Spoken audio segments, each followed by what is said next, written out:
Good day, welcome to another episode of what has been trending within the last 24 hours. My name is Angelo, your uncle. This is that hub that keeps you updated on issues bothering to the democracy in Nigeria, the political system and its stability in Nigeria, the social stratification, and as it borders the Nigerian populace. Thank you so much for joining us. First of all, I have an issue that has been directed straight to the board and the table of the chairman of the Independent and National Electoral Commission, INEC. He has been asked to resign and leave the country, according to this group, and then in accordance to his national officer too, Festus Okoye. Now, straightforwardly, the OB-Deputy Presidential Campaign Council has demanded for the dismissal of the chairman of the Independent and National Electoral Commission, INEC, Professor Mahmood Yakubu, as well as his probe over his use of donor funds during the February 25th elections. The Director General of the Campaign Council, Otumba Akin Osuntokun, made the demand at a media briefing in Abuja. Now, Osuntokun explained that the INEC chairman had done sufficient damage enough to the nation's electoral process and should be made to answer for his actions. According to him, the arrest and ongoing prosecution of the Adamawa State Residential Electoral Commissioner for his actions during the last elections should serve as a template for Yakubu's prosecution, because what the Adamawa Residential Electoral Commissioner did was tantamount to whatever Professor Mahmood Yakubu did at the Coalition Center on the first day of March 2023. Now, without much ado, I think I have a brief cutaway video from that press conference where the members of the OB-Deputy Presidential Campaign Council asked and demanded for the quick dissolution and the quick sack of Professor Mahmood Yakubu with his national electoral commissioners. For example, Barrister Festus Okoye. Stay tuned and watch this. More details when I come back. Given the extent of the fraud, impunity, conspiracy, deceit, financial waste, and democratic impediment orchestrated and effected in the 2023 elections, we commend in particular, without equivocation, the courage, sense of focus, and clarity of thought expressed by various election observer groups, local and international, that were duly accredited to monitor the elections.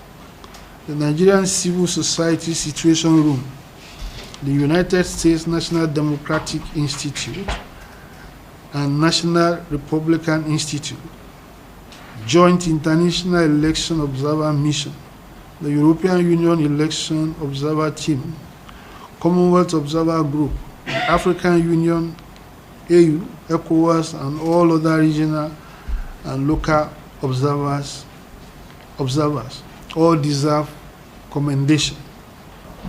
The seemingly high-handed manner in which the chairman of INEC, who served as a national coalition officer for the presidential election, handled proceedings during the results collation exercise, further eroded public confidence in the elections. The failure of the chairman of INEC to properly consider appeals for review of results from some states in the light of the malfunction of IREV, as well as the apparent haste with which the collation process was concluded in an unusual hour, provided the basis for some observers to question the credibility of the collated results. Furthermore, at the time of publication, INEC had still not uploaded more than 9,000 presidential polling units out of 136 nationwide to the IREV, and did not clarify how many of these units were cancelled, further recommending that the international community should sanction and name government and party officials who orchestrated, tolerated, or encouraged electoral violence or manipulation during the 2023 election cycle. The Labour Party and the OB-Deputy Presidential Campaign Organization hereby condemn vehemently the negative and jaundiced responses on the EU report and other election observers reports by the spokesperson of the APC administration and other ill-informed persons which are totally in discord with the mood of the nation at this time, and which also present an embarrassing contrast to their selective celebration of the 2019 election reports from these same observer groups. We advise that those who have deployed hired protesters to the offices of the EU in respect of their election report desist from any further wastage of public funds, as the objective of intimidation is without basis and has failed from the beginning. At this juncture, there is no doubt that Nigerians and the international community expect the judiciary to critically examine the evidence, the law, and the processes of these flawed elections in arriving at a legally correct and overwhelmingly acknowledgeable verdict. We urge the people of Nigeria, youths, elders, voters, and all citizens to continue to follow the legal process patiently, keenly, and peacefully to final resolution. It is now only logical, bolstered by the final observer group reports, that the international community take immediate and appropriate punitive action against Professor Mahmoud Yakubu, Barrister Festus Okoye, and other top administrative and field staff of INEC, directly complicit in the desecration of the results.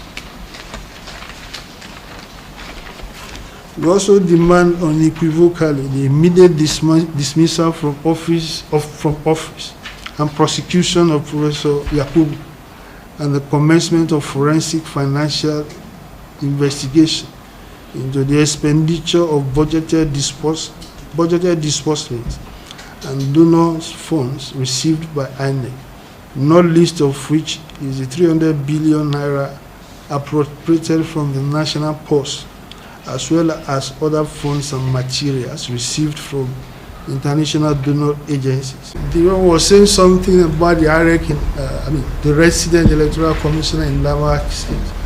You can see the efforts being made by the authorities in Abuja in quite an escapist manner, trying to say they want to discipline when they are the father of all the wrongdoings.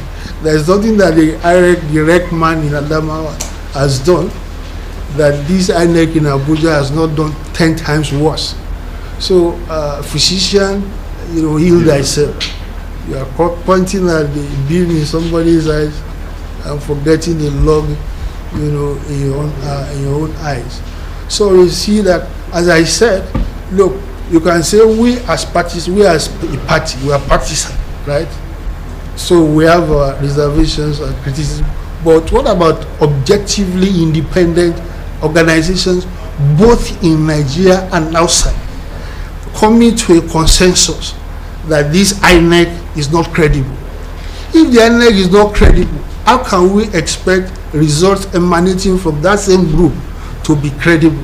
Alright, welcome back. If you're just joining us, this is still your most preferred YouTube channel. I hope you really got that information straight there. This is not the only group that has come out to call for the quick dissolution and the quick sack of Professor Mahmoud Yakubu, together with his other national electoral commissioners. Okay, so while you listen to Osuntokun there, he alleged that all the reports coming from the European Union and other social democratic bodies and groups are saying that the election was a sham and was filled and marred by lots of irregularities.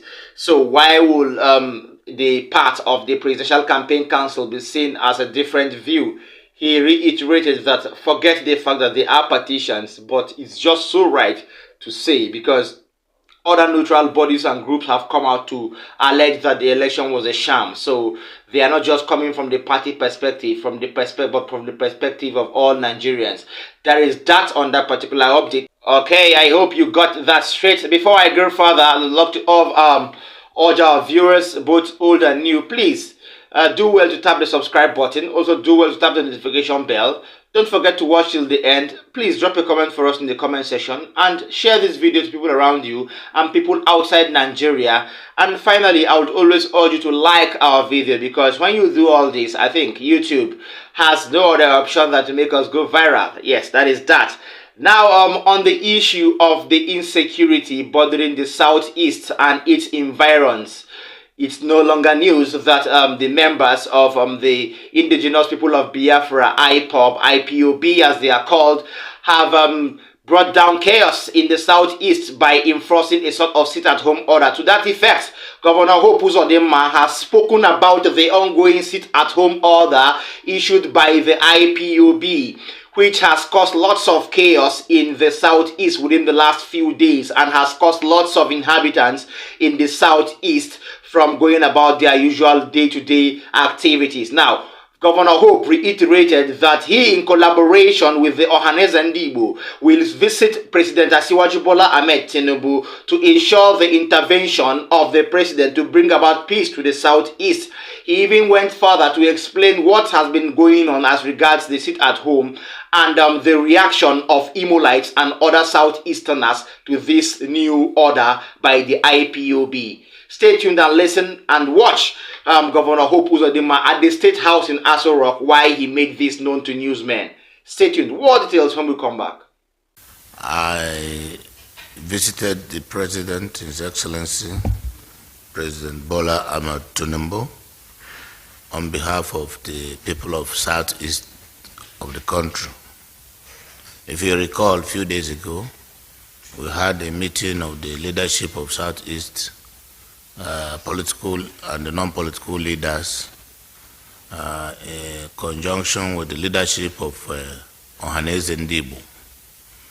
And among the resolutions from that meeting was to visit Mr. President to support and intervene in our resolve in addressing the issue of insecurity.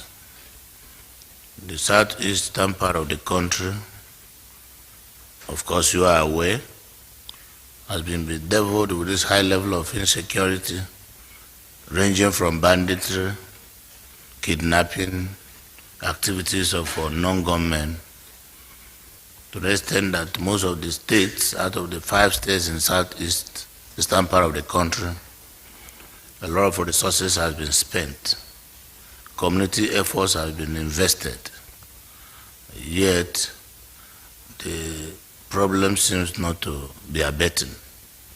So the leadership of the zone met and agreed that working with the Forum of Governors from Southeast, that we will come to Mr. President to formally request his intervention and additional support from federal government to ensure that there is peace in the southeastern part of the country.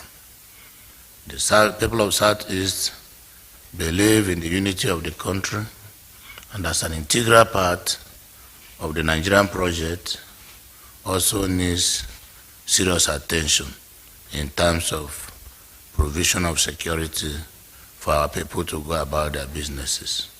The situation in the southeast is not as simple as some people think.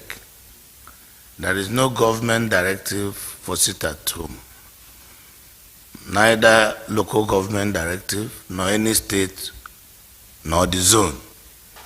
But the situation is that because of the indiscriminate killing of people and the high level of insecurity, our people are so afraid to come out, not only because there is any sit-at-home order, but it's perception management that we are trying to do. So there's too much fear into the people that otherwise how can non-state actors give sit-at-home order and it will be obeyed? People are scared. People are afraid because of what they have seen in the past. So, and nobody wants to die, neither me nor anybody.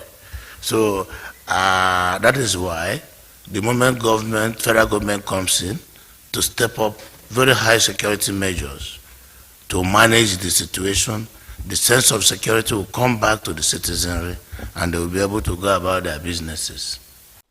Okay, I think this particular administration of Bola Ahmed Tinubu has experienced more chaos than has been seen in any new administration in the last 8 years, because in the last 16 years, let me say, because this is just over 2 months in your office, and we've recorded lots of death tolls in different geopolitical zones in Nigeria. We've seen lots of kidnappings and lots of wanton killings in the northeast in Plateau State. We've seen lots of them in the Middle Belt, in the north central, in Kano State, the Middle Belt in Benue State. We've seen lots of killings and kidnappings in the southeast, Imo State, in Abia State, in Enugu State respectively, Anambra States too inclusive. So what would we say about the security sector in this particular administration? Because the last time we checked, lots of service chiefs were changed, and we're yet to see issues that have been addressed outrightly. Let's see what happens as time goes on. Now, the National Assembly has approved a loan sum of over $800 million World Bank loan by Bola Asiwaju Ahmed Tinubu to salvage problems arising from the subsidy removal and palliative provision for Nigerians. Now, speaking about this on Arise News, Dr. Constance Ikoku, an Arise News analyst, has come on board to help talk about what importance this loan will pose to Nigerians, and if the issues bordering to these loans may actually be resolved, because there are problems that have bothered the issues of qualification and those who are really qualified to pick this palliative from the federal government. I hope this will not be another case of COVID-19 palliative that was meant to go round and meet up to all the population of Nigeria and ended up just circulating in one sub-region or one geopolitical zone in the country. Let us hope this is not like the COVID-19 palliative.